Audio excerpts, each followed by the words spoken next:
नमस्कार प्यारे साथियों और मेरे प्यारे बच्चों। आज जो प्रीपोजिशन है एक दो दिन बीच में नहीं करवाई, एक एक दो दो टॉपिक है वो आज धीरे धीरे करोगे तो ज्यादा समझ में आएगा। आज प्रीपोजिशन दो टॉपिक और बता रहा हूँ। प्रीपोजिशन में प्रीपोजिशन सबसे इंपॉर्टेंट भाग है। तो प्रीपोजिशन के अंदर हमने जो प्रीपोजिशन की है वो तो सभी याद रखनी है। एट, इन, इनटू, वो तो मैंने सारे रूल बता दिए अब आपको। अब आगे की जो प्रीपोजिशन है पिछली वीडियो वो देखते रहना, लगातार देखोगे समझ में आ जाएगी। ठीक है ना। प्रीपोजिशन को बार बार पढ़ोगे तब समझ में आती है प्रीपोजिशन। तो अब आगे की जो प्रीपोजिशन है, अब प्रीपोजिशन का एक तो है अवर और आज मैं अपॉन दो करवाऊंगा।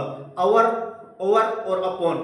अवर क्या होता है कि एक तो अवर यानी कोई चीज संपूर्ण, कोई वस्तु को ढकना, कोई चीज को संपूर्ण ढक देना, कोई ना कोई किसी चीज को या किसी चीज को शामिल करें, हम पूरी चीजों को शामिल करेंगे तब होगा। या फिर कोई चीज समाप्त होगी ना, जहां समाप्त होने का भाव प्रदर्शित होता है वो अवर होगा। और अपॉन दूसरा है, अपॉन है वो इनटू की नकल है। इनटू यानी इनटू की नकल है, यानी जैसे इनटू में था ना गति करके चलना या स्थान परिवर्तन करना, वही अपॉन में। यानी कोई चीज वो उछलकर कोई मेज पर जंप लगाएगी, बिल्ली है, कुत्ता है, कुछ भी है, तो वो अपॉन का प्रयोग होगा। तो ये दोनों चीज है, ओवर और अपॉन। मैं आज आपको बता रहा हूं प्रीपोजिशन। अब देखो ओवर, अब देखो ओवर संपूर्ण ढकना या किसी को शामिल करना, ये चीज याद रख लेना। यानी कोई चीज को पूरा ढकना या फिर क्या चीज करना उसमें शामिल करना या फिर समाप्त होने के भाव में, बस दो ही चीज याद रख लेना। किसी चीज को कंप्लीट ढकना या कोई बहुत से लोगों में से एक आदमी और है जो शामिल करने के लिए जो सारे शामिल हो गए हैं, तो उनके लिए क्या होगा, ओवर का प्रयोग होगा।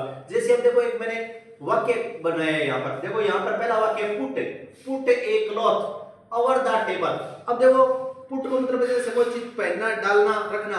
अब देखो पूरा मेज के ऊपर क्या किया गया है, संपूर्ण ढक दी गई है मेज को, यानी उस कपड़े से, यानी कपड़ा रख दिया गया, पहना दिया गया, कुछ भी बोल सकते हो। तो देखो यहाँ पर पुट जैसे ही क्लॉथ और द टेबल का जैसे यूज होता है ना, तो हम क्या लगा देंगे, ओवर लगा देंगे, क्योंकि ये संपूर्ण भाव आ गया। Put A cloth over the table, यानी अब उसमें और कुछ भी नहीं होगा, ऑन नहीं होगा। क्यों नहीं होगा, क्योंकि इसमें पहले देखो पुट लगा रखा है, पुट ए क्लॉथ यानी पूरा उस पर कपड़ा डाल दो, ओवर द टेबल यानी मेज पर, तो हम क्या लगाएंगे इसमें, ओवर लगाएंगे, क्योंकि ये संपूर्ण भाव है। इसको ज्यादा से ज्यादा अभ्यास से ज्यादा समझ में आएगा ये। ठीक है ना। अब दूसरा एक और देखो, ऐसे टाइप के वाक्य ज्यादा पूछते हैं कंपटीशन में, बहुत पूछता है ये वाक्य। अब देखो एग्जामिनेशंस आर, जो परीक्षाएं हैं, यानी एग्जामिनेशंस लगा दिए मैंने, एग्जामिनेशंस एस लगा दिए, एग्जामिनेशंस आर, यानी यहां एस है, आर तक लगाया मैंने, एग्जामिनेशंस लिखा है मैंने, ठीक है ना, एस लगा दिया है, एग्जामिनेशंस। एग्जामिनेशंस आर बाद में क्या है, खाली स्थान आएगा। We will go to our city, village कह सकता है, सिटी कह सकता है, होम कह सकता है, हाउस कह सकता है, कुछ भी बता सकता है वो। तो अब इसका थोड़ा सा हिंदी में देखिए ना, एग्जामिनेशंस एस, ठीक है ना, एग्जामिनेशंस जैसे ही क्या होगा, एग्जामिनेशंस यानी परीक्षाएं हैं, आर अब क्या होगी, ओवर समाप्त हो जाएगी। ओवर यहां मैंने इसलिए लगाया कि जैसे हमारी परीक्षा क्या होगी, समाप्त होगी। आगे देखो भाव पढ़ लेंगे, we will go to our city, यानी फ्यूचर में दे दिया कि हम आगे क्या करेंगे, फिर अपने शहर जाएंगे। यानी एग्जामिनेशंस आर, जैसे एग्जामिनेशंस का नाम आ गया, अब पता लग गया हमें समाप्त होने के बाद, और we will go to our city, ऐसे वाक्य बहुत पूछते हैं, सरल टाइप है ये। तो हम क्या करेंगे, जैसे हमारी परीक्षा समाप्त हो जाएगी ना, तो हम अपने गांव यानी सिटी शहर जाएंगे, यानी सिटी क्या होता है, शहर, हम अपने शहर चले जाएंगे। अब इसका दो नंबर है अपॉन। अपॉन है वो देखो इनटू की तरह ही होता है, यानी अपॉन है वो बिल्कुल इनटू की तरह ही होता है, गति व स्थान परिवर्तन में प्रयोग होता है। गति और स्थान यानी इनटू है वो हमेशा जैसे चलकर जा रहा है या कोई गति है वो बदलाव आ रहा है, सेम इनटू की नकल है अपॉन। जैसे ये वाक्य एक मैंने बताया, ए रैट जंप्ड, अब जैसे ही नाम जंप्ड आ जाए ना, जहां उछाल आ गया, जंप्ड आ गया, अपॉन लगभग, लगभग ज्यादा नहीं, लगभग अपॉन ही आता है। तो ए रैट जंप्ड अपॉन ए टेबल, यानी एक बिल्ली है वो जंप, यानी उसने क्या लगाया, जंप लगाया, उछाल लगाया।